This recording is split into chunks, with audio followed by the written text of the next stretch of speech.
Tuhan sudah menciptakan bumi serta isinya untuk manusia. Sebenarnya dunia dan segala isinya tidak berkekurangan. Kehidupan manusia juga seharusnya tidak berkekurangan. Kita dapat melihat ada tempat yang kelebihan air, ada tempat yang kekurangan air.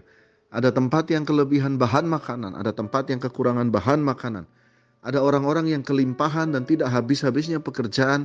Ada orang juga yang kekurangan, minta satu pekerjaan saja tidak dibuka-bukakan.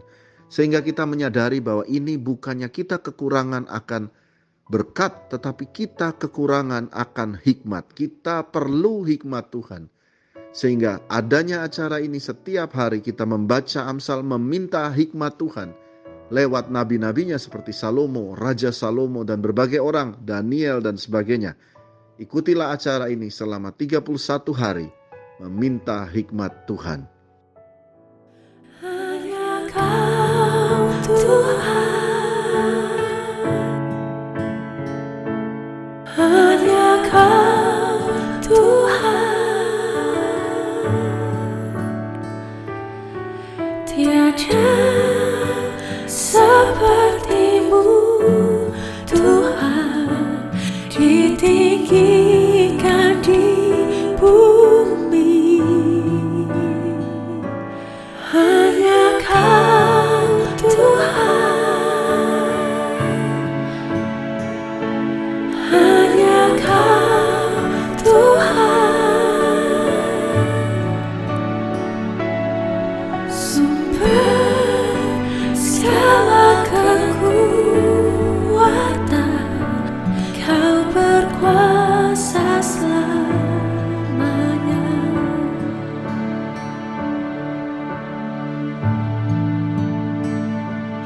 Hanya Kau Tuhan, hanya Kau Tuhan, tiada seperti-Mu Tuhan, ditinggikan di bumi. Hanya Kau Tuhan, hanya Kau Tuhan, sumber segala kekuatan, Kau berkuasa selamanya.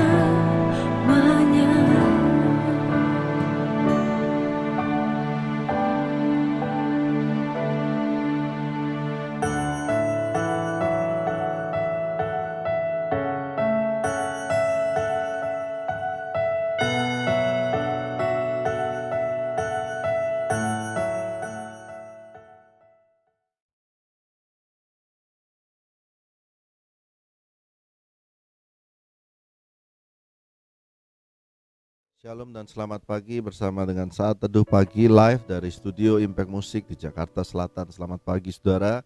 Mohon maaf apabila saudara memperhatikan mode rambut saya, maka ini adalah akibat dari pagi-pagi hari.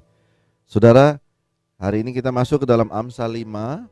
Amsal 5 di mana ini adalah seri Amsal 1 sampai 31. Hari ini kita sambung lagi hari kelima Amsal 5. Judulnya adalah nasihat mengenai perzinahan. Hai anakku, perhatikanlah hikmatku. Arahkanlah telingamu kepada kepandaian yang kuajarkan. Mari kita ingat baik-baik. Arahkan telingamu kepada kepandaian yang kuajarkan. Supaya engkau berpegang pada kebijaksanaan dan bibirmu memelihara pengetahuan. Karena bibir perempuan jalang menitikan tetesan madu, dan langit-langit mulutnya lebih licin daripada minyak. Kita baik-baik perhatikan bahwa ayat 1 berkata, arahkanlah kepada kepandaian yang akan kuajarkan. Lalu ayat 2, supaya engkau berpegang pada kebijaksanaan, wisdom, dan bibirmu memelihara pengetahuan. Lalu dia berkata, karena bibir perempuan jalang menitikan tetesan madu, dan langit-langit mulutnya lebih licin daripada minyak. Amsal berkata bahwa bibir perempuan jalang menitikkan seperti tetesan madu, dan langit-langit mulutnya lebih licin daripada minyak. Tapi kemudian ia pahit seperti empedu dan tajam seperti pedang bermata dua. Amsal mengatakan bahwa hati-hati dengan perempuan. Buat para laki-laki, kadang-kadang perempuan yang kurang baik itu di depannya wah luar biasa sekali pencitraannya, tetapi kemudian ia akan pahit seperti empedu dan tajam seperti pedang bermata dua. Ayat 5, kakinya turun menuju maut dan langkahnya menuju dunia orang mati. Jadi perempuan-perempuan seperti ini dalam Amsal ini dituliskan bahwa mereka tidak peduli akan siapa pasangan mereka, yang penting merekanya dapat sesuatu. Dan kalau kamu mati pun dia gak peduli. Lalu ditulis ia tak menempuh jalan kehidupan. Jadi dia tidak menempuh jalan kehidupan bagi pasangannya. Jalannya sesat tanpa diketahuinya. Sebab itu hai anak-anak, dengarkanlah aku, jangan kamu menyimpang pada perkataan mulutku. Sekali lagi dikatakan perkataan mulutku. Jauhkanlah jalanmu daripada dia, dan janganlah menghampiri pintu rumahnya. Ini Amsal berkata tentang wanita ya, jangan menghampiri pintu rumah wanita yang kurang baik. Ayat 9, supaya engkau jangan menyerahkan keremajaanmu kepada orang lain dan tahun-tahun umurmu kepada orang-orang kejam. Rupanya kalau suka dengan Amsal tulis kalau orang-orang remaja itu suka cari wanita-wanita yang usianya jauh di atas, lalu mereka menyerahkan hidup mereka. Tapi Amsal berkata, jangan kau menyerahkan keremajaanmu kepada wanita seperti itu dan tahun-tahun umurmu kepada kejam. Karena wanita-wanita seperti ini kejam. Mereka tidak peduli dengan kehidupan kamu ke depan, tetapi hanya peduli pada diri mereka sendiri. Ayat 10, supaya orang lain jangan mengenyangkan diri dengan kekayaanmu. Tuh kan, supaya jangan orang lain mengenyangkan diri dengan kekayaanmu, dan hasil susah payahmu itu jangan masuk ke rumah orang yang tidak dikenal. Dan pada akhirnya engkau akan mengeluh kalau daging dan tubuhmu binasa dan berkata, aduh kenapa ya aku menolak didikan, aku membenci didikan dan menolak teguran. Mengapa ya aku tidak mendengarkan suara guru-guruku dan tidak mengarahkan telingaku kepada pengajar-pengajarku. Lalu ayat 15, ya Shalom bisa ayat 15. Ditulis, minumlah air dari kulahmu sendiri, minumlah air dari sumurmu yang membual. Jadi artinya kamu itu jadi laki-laki harus kerja, lalu hasil daripada itu harusnya menjadi bagian daripada hidupmu, bukan kepada cinta buta. Ini part of the wisdom, cinta buta. Lalu wanita yang engkau cintai itu tidak membawa jalan kehidupan, malah yang penting dia ambil sesuatu dari engkau. Nah perhatikan baik-baik, ini adalah nasihat Salomo untuk perzinahan, dan dikatakan bahwa engkau akan habis dan nanti akan menyesal karena hasil jerih payah kita terbuang ke sana. Lalu ditulis di ayat 18, Salomo berkata lagi, diberkatilah kiranya sendangmu atau mata airmu. Salomo menggambarkan mata air itu seperti sumber kehidupannya. Lalu tulis, bersukacitalah dengan istri masa mudamu. Jadi kalau engkau tidak mau masuk dalam perzinahan, menikahlah dan bersama-sama dengan istri itu, suami dan istri itu bersama-sama menempuh jalan kehidupan.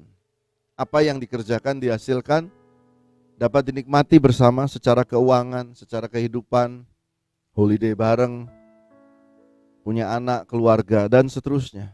Lalu ditulis 19, ini Alkitab yang tulis, rusa yang manis, kijang yang jelita, biarlah buah dadanya selalu memuaskan engkau, dan engkau senantiasa berahi karena cintanya. Cinta yang sudah diberkati Tuhan. Karena itu ada jalan kehidupan di situ. Lalu ditulis lagi ayat 20, hai anakku, kenapa engkau berahi akan perempuan jalang, perempuan di luar daripada istrimu, dan mendekap dada perempuan asing. Ayat 21, karena segala jalan orang terbuka di depan mata Tuhan, dan segala langkah orang diawasinya. Ayat 22, orang fasik tertangkap dalam kejahatannya dan terjerat dalam tali dosanya sendiri. Ia mati karena tidak menerima didikan dan karena kebodohannya yang besar. ia tersesat. Amsal menuliskan bahwa nasihat dalam perzinahan, bahwa jangan kita keluar daripada keluarga kita sebagai seorang laki-laki, karena nanti hasil pekerjaannya akan habis, dan energi kita di mana kita harus mengatur keluarga, keuangan dan sebagainya, energi itu akan tersalur atau sumber mata air kita akan tersalur tanpa ada guna dan bocor. Ini yang ditulis oleh Amsal. Tetapi ada satu makna kiasan lain yang kalau kita perhatikan, yang pertama adalah nasihat mengenai perzinahan.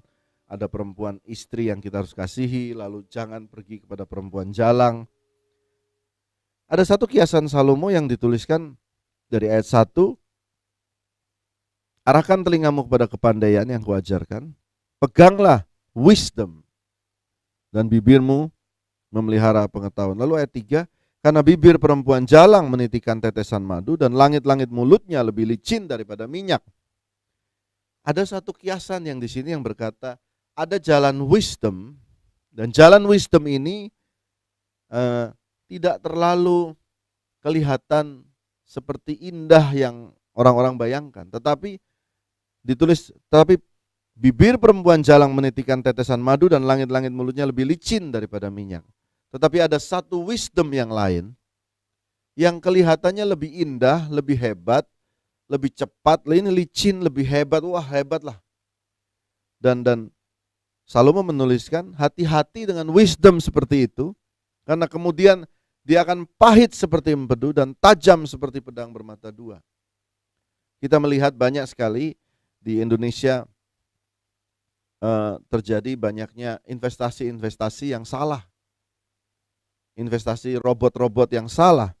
Kita melihat di sini, karena itu terlalu membuai, seakan-akan wah, pakai ilmu baru ini uangmu akan naik dan sebagainya, sehingga engkau seperti licin dan akhirnya kita jatuh ke sana. Karena itu Amsal menuliskan, kalau engkau mau bekerja, mau baik dalam hidupmu, rajinlah, ikutlah jalan yang lurus. Setia lakukan bagian kita. Jangan terbuai pada hal-hal yang seakan-akan luar biasa tetapi akhirnya akan menghancurkan kita. Jadi bekerjalah, ambillah bagian kita. Kita berdoa seperti yang Amsal minta, yang kita minta hikmat untuk pekerjaan kita. Dan mengikuti kebijaksanaan-kebijaksanaan yang sudah diajarkan Alkitab. Kelihatannya di awal mungkin tidak populer, tetapi dalam jangka panjang Alkitab ini sudah melewati ribuan tahun sunrise setiap pagi, ribuan tahun matahari terbit. Alkitab ini terbukti memberkati setiap kehidupan kita. Baik saudara, inilah Amsal kelima. Semoga memberkati hari saudara. Mari kita berdoa. Terima kasih ya Tuhan, buat hari ini kami minta hikmat daripada Tuhan. Buat hari ini untuk kehidupan kami, keluarga kami, pekerjaan kami, untuk orang tua kami, untuk sekolah kami, untuk apapun yang kami rencanakan, kami mohon hikmat Tuhan.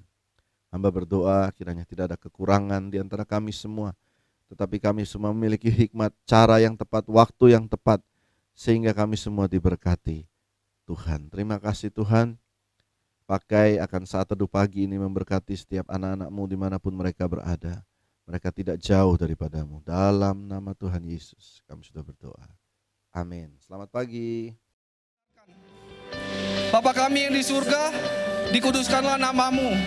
Datanglah kerajaan-Mu, jadilah kehendak-Mu di bumi seperti di surga. Berikanlah kami pada hari ini makanan kami yang secukupnya. Ampunilah kami akan kesalahan kami seperti kami pun mengampuni orang yang bersalah kepada kami.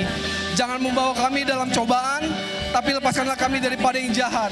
Karena Engkau yang mempunyai kerajaan dan kuasa dan kemuliaan sampai selama-lamanya. Bagi yang percaya katakan amin.